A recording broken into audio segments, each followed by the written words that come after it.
昔カバーアップタトゥーはあんまりやらないっていう動画を上げたんですが、その理由は100点のものができないからです。このタトゥーはもともとこんな風に入っていました。彫り師選びの動画は明日あげます。気に入っていないと打ち合わせに来ていただいて、カバーアップ後は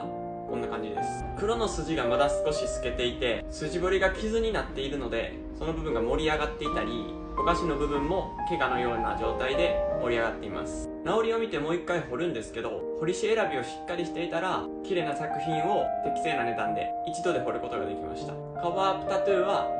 100点 100% の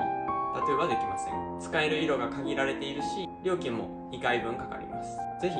彫り師選びは値段とかなんとなくで選ばないようにしてください。